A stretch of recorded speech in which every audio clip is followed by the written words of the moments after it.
Assalamu alaikum wa rahmatullahi wa barakatuh. Bienvenue dans cette nouvelle leçon où nous allons parler de notions d'éléments, d'attributs, de balises. Ok? C'est pourquoi j'attire votre attention à vraiment être attentif. Tout ce que je vais vous expliquer ici est très important. C'est celle-là, c'est cette vidéo qui va déterminer si vous serez à mesure d'être bon pour le web ou non. Je ne vais pas faire trop de commentaires. Alors, les éléments HTML, ce sont eux qui vont nous permettre de définir le contenu de notre page. Rappelez-vous, dans la définition du HTML, on a vu que c'est un langage de balisage qui va permettre de définir chaque contenu. Et pour définir ce contenu, on va s'en servir des éléments pour le définir, pour créer, pour produire notre contenu. Et il y a des choses qui ressortent dans un élément. Ok, donc c'est le texte là. On va essayer de l'étudier et voir qu'est-ce qu'on peut ressortir dans un élément. Qu'est-ce qu'un élément et de quoi il est constitué. Alors, regardez ici, on a un élément. Donc, cette ligne, on dit que c'est un élément H1. Voilà, H1. C'est ça le nom de l'élément, H1.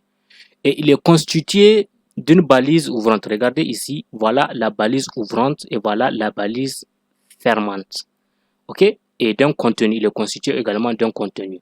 Le contenu, c'est ce qu'il a entre la balise ouvrante et la balise fermante. Donc ça, Niamey est la capitale du Niger, c'est le contenu de l'élément H1. Donc analysons à présent la balise ouvrante. Qu'est-ce qu'on peut voir, qu'est-ce qu'on peut ressortir dans la balise ouvrante? Regardez ici, ok? Voilà, on a un chevron ouvrant qui est là, donc le petit, comment on l'appelle même? La petite flèche qui regarde vers la gauche, c'est ça qu'on appelle chevron. Donc le chevron ouvrant. Donc quand vous faites le chevron ouvrant, vous donnez le nom de l'élément et ensuite vous faites le chevron fermant. Donc voilà, attention, là j'ai fait une erreur. Le chevron fermant il ressemble à ça. Ok, il ressemble à ça et non, voilà. Donc ça c'est le chevron fermant. Ok. Et c'est ça qui constitue la balise ouvrante. Et voilà la balise fermante. Et si vous regardez attentivement, vous allez voir qu'il y a une différence entre la balise ouvrante et la balise fermante. La balise fermante, après le chevron ouvrant, on va retrouver ici un slash. Ok? Donc c'est ça qui est propre à la balise fermante. On peut retrouver également d'autres balises qu'on appelle des balises orphelines. Ok? Alors, les balises orphelines, comme par exemple celle-là, on l'appelle balise orpheline. Donc voilà celle-là, l'élément BR.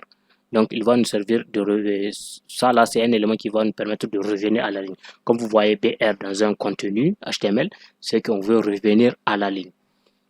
Ok. Alors il est constitué uniquement d'un chevron ouvrant, de nom de l'élément et d'un chevron fermant. Donc c'est ça, c'est comme ça on écrit les éléments orphelines. Les balises orphelines, c'est comme ça on les écrit. Donc, ils n'ont pas de balise ouvrante ou de balise fermante. Ok. Avant c'était comme ça qu'on les déclarait. Ok. Bon, si je ne me trompe pas, avant c'est comme ça qu'on les déclarait.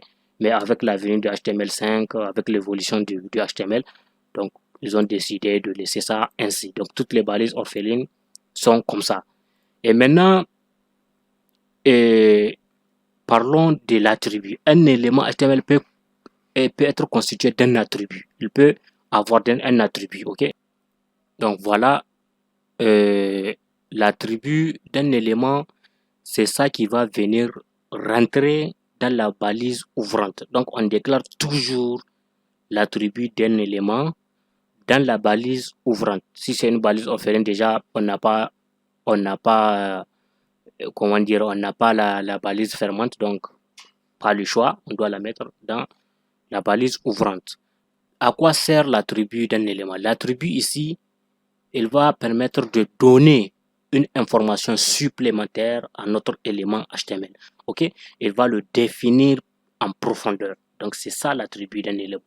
Lui, il va venir augmenter, il va venir ajouter une information supplémentaire. Ok? Et ici, href, il va nous permettre de créer un lien. Donc c'est ça, je viens de vous dire. Donc il va permettre de donner un lien. Donc voilà à peu près ce que c'est qu'un élément. Ok? Donc, regardez cette vidéo, regardez-la et essayez vraiment de comprendre ce que j'aimerais vous faire passer ici. Donc, je récapitule. Donc, un élément HTML, il est constitué d'une balise ouvrante, ok, d'une balise ouvrante, d'une balise fermante, ok.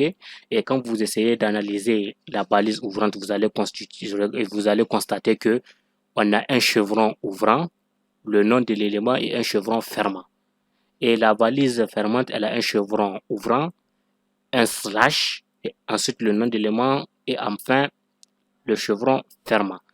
Donc c'est ça qui constitue un élément HTML. Et on peut avoir un contenu.